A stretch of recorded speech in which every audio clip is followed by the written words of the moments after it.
I knew it was a setup. Tí n bá àìbá sọ̀rọ̀ lẹ́yìn gan ẹ̀rírọ́ tó padà pamọ́ mi. Ẹ̀yin tèmi ẹ kú dédé ìwòyí ẹ kú àsìkò yìí ẹ̀yin tèmi tó ẹ̀yin èèyàn wa ó tún ti ṣẹlẹ̀ wa tún ti mọ́ wá fún yín ẹ̀yin èèyàn èyí náà ń pè ní ó ń gbóná fẹ̀lifẹ̀li nítorí ní báyìí Lizzy Anjorin mà ti jáde láti wá tú àṣírí ògògò síta ẹ̀yin èèyàn wa èyí le jù ẹ farabalẹ̀ kí ẹ wá nǹkan fìdílé láti gbọ́ fídíò èdè parí nítorí ọ̀pọ̀lọpọ̀ àṣírí ló ń bẹ nínú fídíò yìí.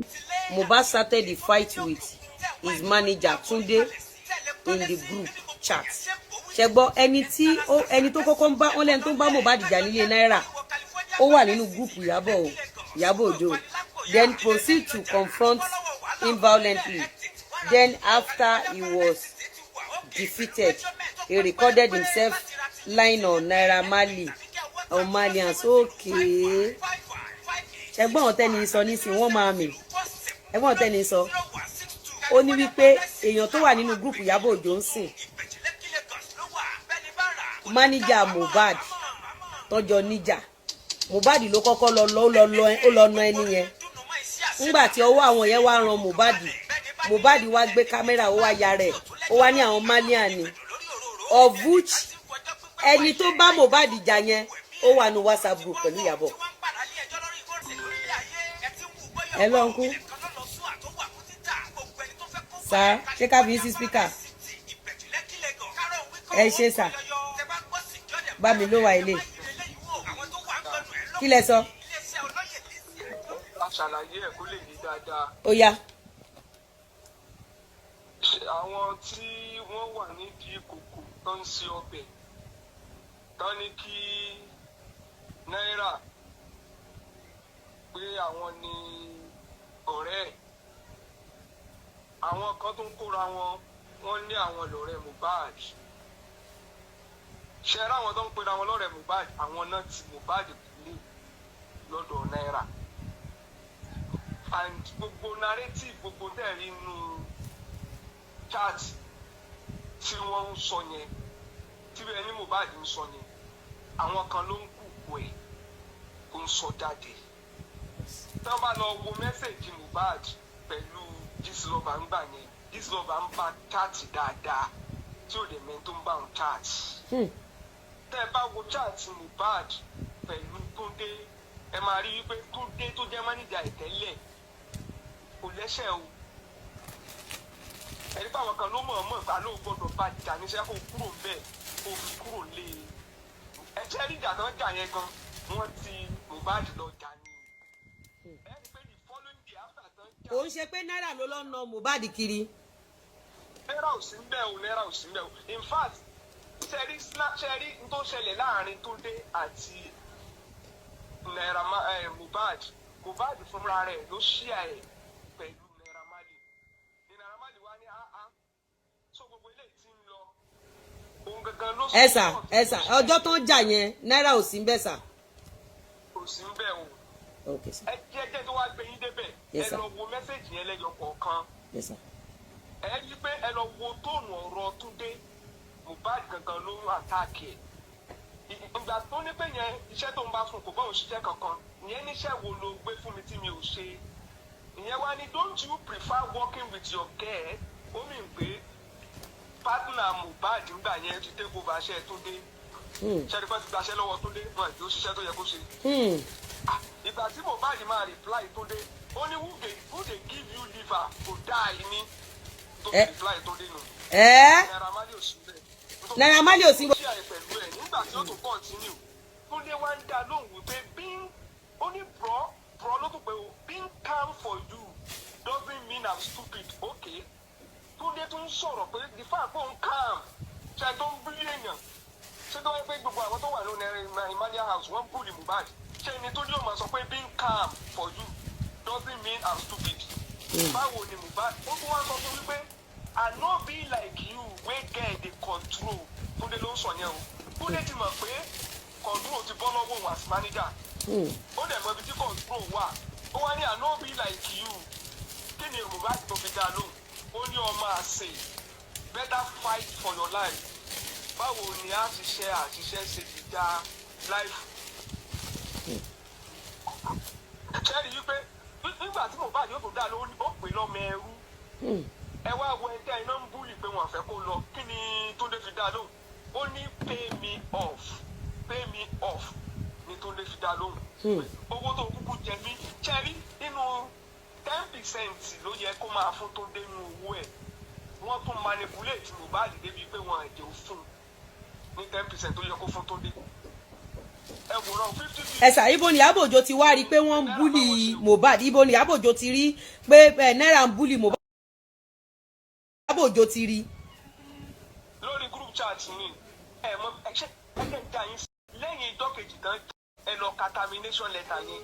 Tẹ́ ẹ bá kúrò lórí termination letter yẹn ẹ wá lọ ka message tán gbé síta ní 4 days after Mohbad tó kú ẹ gbé the same content kẹta fún yín. Bẹ́ẹ̀ ni sà. Message tó wà important ni wọ́n kí gbogbo wa ní wọ́n ní justice táwọn ń wá wọ́n láwọn appreciate 3 catalog from Malia Music. Mo kà yẹn lánàá, mo kà yẹn. Mo gbọ́ yín sà. Tẹ́ ẹ bá wá wo lẹ́tà termination náà tí lọ́ọ̀yà náà kọ kí lè máa rí bẹ́ẹ̀. Kí ni lọ́ọ̀yà ń béèrè ní paragraph 3 ní tó ń béèrè ní pé during the period of this arrangement you orchestrated and carry out violent physical attack on our client. Níbo ni lọ́yọ̀ àti evidence ìjà ẹ̀ ń pé wọ́n àtẹ̀jà lánàá tí Naira Marley yóò sílẹ̀ tó jẹ́ pé Mohbad ló lọ bá wọn nílé tán fi jà. Ìjà iná wá dàlé Naira Marley. Naira Marley ti pẹ́ kò fura. Tẹ́lí paragraph 4 lẹ́tà yẹn tí lọ́ọ̀yà kọ ẹ̀jẹ̀ ń kà fún yín. Ó ní in contravention of the terms of the arrangement between our client and yourself you have failed to pay any advances as mutually agreed by both parties since 2029 to date. Ṣé ẹ rí gbogbo àwọn tán lé kinní kúrò ní Mohbad ọ̀rọ̀ owó Mohbad ni ọmọkùnrin tó dúró tán báyẹn tí ò lákàntì nọ́mbà tí ń fa àkáǹtì ìyá ìyàwó rẹ̀ gbowó. Ẹ rí pé mótíìfù tán fi tì kúrò nínú ilé. Wọ́n ti sẹ́rí kò kí àtọmọ yẹn ní ẹ rí pé gbà tó tó wájú Naira Marley kò lè explain ní tó rọ́ọ̀lù. Naira tó sọ pé now that you can't explain what was going on that you can't explain it how do we help you. Nígbà tán lórí èèyàn dàbí tán scan lórí ẹ̀ tí mo bá nǹkan kan tó lẹ̀ ní gbogbo tán máa ń ro ẹjọ́ ṣé tí èèyàn bá ya wèrè tán ní máa ń ròyàn ni. Báwo ni ẹ̀ńtẹ́ lóní mẹ́ta iṣu ṣe dẹ̀ tí tán ń ro kí ni ẹ ń fi sínú oúnjẹ fún kí ni ẹ ń fún mu. Wọ́n dẹ̀ ti gbé kúrò ní Naira Marley láti gba NDL o títí sun apátímẹ́ǹtì káàkiri o. Ok, wọ́n ti gbé kúrò nílé Naira Marley láti gba NDL yẹn. Wọ́n ti kúrò títí sun apátímẹ́ǹtì. Ẹ̀sà nígbà NDL yẹn ṣé Naira wà nílé. Wọ́n wá ń kọ́ọ̀tì bí wọ́n kọ́ọ̀tì fídíò sí. Ìrà sà. Ṣé rí lẹ́yìn ìgbà tí lẹ́yìn ìjọ tó lóun fẹ́ attempt suicide yẹn. Bẹ́ẹ̀ni. Ìjọ kejì ni Naira Marley wọlé. Ààrẹ evidence bí Naira Marley ṣe gbé lọ hospital ẹ̀tẹ́ ní ìlú hospital. Ààrí bí Naira Marley ṣe sanwó hospital. Ààrí bí Naira Marley ṣe fún ní advice tó lè sọ́dọ̀ ọkùnrin pé you cannot be using your in-law account. Ọ̀gá tí ò nífẹ̀ẹ́ ọmọdé nìyẹn. As a man you are a king. You must have your own independence. Ó tún bá a sọ̀rọ̀ débi wípé even tó bá jẹ́ pé ìyàwó àbí òun kò fẹ́ kí dáàdì gan wá ni ó ní take time off go and stay alone and enjoy yourself. 50-50 ló bá ṣe o ẹ pé gbogbo àwọn tán láwọn ní foundation tán approach bàbá Mohbad lẹ́yìn ikú Mohbad fọ́múlà wo náà gbé wá 70-30 náà ń gbélé bàbá lọ́wọ́ wọ́n gba 70 àwọn òkú bàbá 30 Naira Marley gan tó ṣèkókó ọbẹ̀ tó bá ṣiṣẹ́ tó ṣe gbogbo ẹ̀ 50-50 ni ó tó fún un freedom ó tó ní kó ní manager ó tó ń bá sọ̀rọ̀ bí ọmọ ẹ̀yà ẹ gbọ́ ọ̀rọ̀ láàrin wọn ẹ gbọ́ ọ̀rọ̀ tí ó ń lọ láàrin Naira Marley àti Mohbad kò yàtọ̀ sọ̀rọ̀ lẹ́yìn àkàlùkẹ́ máa ń sọ kò yàtọ̀ ọmọ ẹ̀yà tọ́lọ́ kọ̀ọ̀kọ̀ ni kò yàtọ̀ sí lẹ́yìn àkàlùkẹ́ bẹ́ẹ̀ máa ń sọ̀rọ̀ ní gbogbo àdókò ní gbogbo gbà. ìjọba èlò gbogbo àwọn olójú lókè ọ̀hún lọ́mọ ọ̀dọ́ wọn bá jáde báyìí lọ́mọ ọ̀dọ́ wọn bá jáde bí Naira Marley ṣe ń bá kìnní káàtì gbogbo owó jọta gbogbo tó bá bímọ ọkùnrin nínú wọn ó jẹ́ bá káàtì ìyá ìyàwó wọn náà fi ń gba owó kan sọ fún wa àwọn ìyá tó wà lókè ọ̀hún gbogbo àwọn àgbà ìsà ẹni tó bá gbàdúrà ẹ̀ pé tó ń bá bímọ ìyá ìyàwó ni ó mọ wá sàmì ẹ̀ káwá gbọ́ lórí kan ni. wọ́n ti bọ́ ọmọ yẹn tayò ti pẹ́ wọ́n wá ń sọ fún pé kó máa wo kú lẹ́yìn ikú ń bọ̀ àwọn gangan inú ilé dẹ̀ ní kú wa. ẹ̀sà ṣe ti wo ṣóò mi tí mo ẹ̀sà ṣe ti wo ṣóò mi tí Gistlover gba dọ́kúmẹ́ǹtì ilé ọ̀dọ̀ mi. Ẹ máa gbọ́ sà. Ẹ máa gbọ́ sà.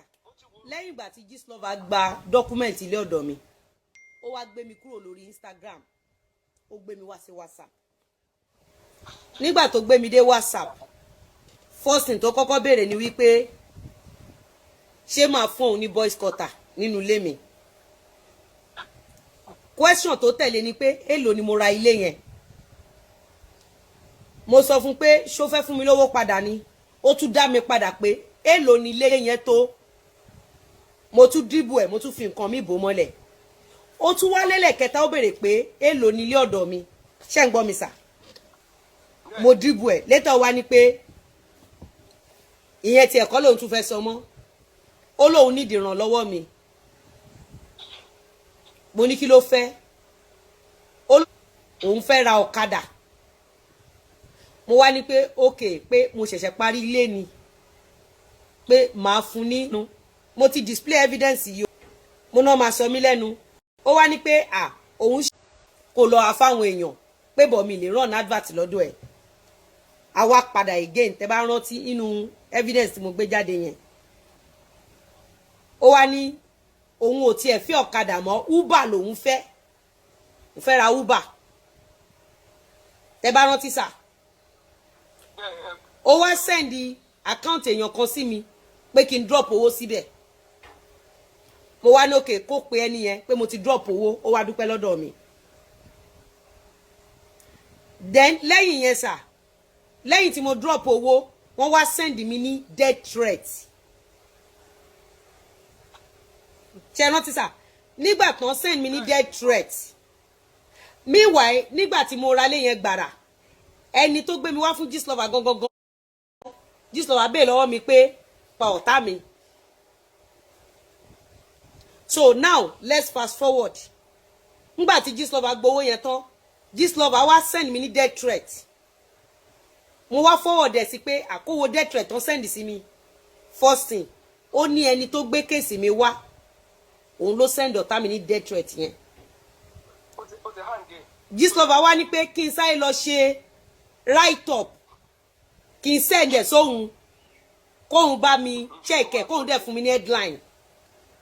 Kóhun fún mi ní caption. Yes sir. Yes sir. Yes sir. Pé kóhun fún mi ní caption. Hold on sir. Hold on sir. Ẹ máa gbọ́ sà, ẹ máa gbọ́ sà. Nígbà tí mo wá kọ́ tán, mo fọwọ́ sí onírọ́. Ó ní kò sí murder ńbẹ̀. Ó ní mo gbọ́dọ̀ indict ẹni tó gbé mi wá yẹn gangan. Pé tẹ́ni tí bá ti ṣe mí, òun nìkan mú. Ṣé ń gbọ́ mi sà? Mo wá ní okay, no problem. Ó wá bá mi rí edit ẹ̀. Evidence wà. Ó bá mi rí edit ẹ̀. Ó indict ẹni tó gbé mi wá sọ́dọ̀ ẹ̀. Torí ọkùnrin lẹni tó kọ́kọ́ gbé mi wá sọ́dọ̀ ẹ̀. Ṣé ń gbọ́ mi sà? Ó indict ẹni yẹn dáadáa. Ó wá fún mi ní caption. Ó wá ní kí lọ post, tí n bá post, òun á ṣí ẹ̀ sọ́dọ̀ òun. Ṣé ń gbọ́ mi sà? Nígbà tẹ́mi post ẹ̀, ó ní kí n jẹ́ kó di no, mo wá ní okay kó hold on. Ó wá lóun máa fún ní another caption lọ́dọ̀ òun. Kó má bàa dàbí wípé the same caption lájọ lò. Mo ní okay. Mo wá sọ pé but mo ní láti mọ nọ́mbà tó send mi ní death threat yìí. Ó ní kí n má worry, kí n má gbé nọ́mbà yẹn lọ sẹ́ni. Òun á bá mi lọ wá. Nígbà tí Gistlover máa dé padà, Gistlover ní pé ẹni tó send mi ní death threat yẹn Port Harcourt ló wà. Port lẹ́ni ẹ wà. Meanwhile, èmi fún ẹlòmíì ní nọ́mbà yẹn. Wọ́n sọ fún mi pé Èkó lẹni tó send mi ní death threat yẹn wà. Actress dẹ̀ lẹ́ni yẹn by nature. Mo wá sọ fún Gistlover pé Gistlover wọ́n ní wípé àkáǹtì yẹn actress lẹni tó ní pé Èkó dẹ̀ lẹni yẹn wà. Gistlover ní no pé Port Harcourt lẹni yẹn wà. Ṣé ń gbọ́ mi sà? Mo wá ní pé mò ń lọ sí ọ̀dọ̀ AIG. Gbé phone number yẹn lọ. Wọ́n ní no kí n má gbé phone number yẹn lọ. Oníṣòwò máa parọ́ fún mi ni pé Port Harcourt lẹni yẹn wà pé àwọn ti ṣe tracking àwọn. Mo ní but ẹni tèmi gbé fún sọ pé Èkó lẹni yẹn wà. Pé ẹni yẹn gan ti ní history acting rí as an actress ṣe rántí sà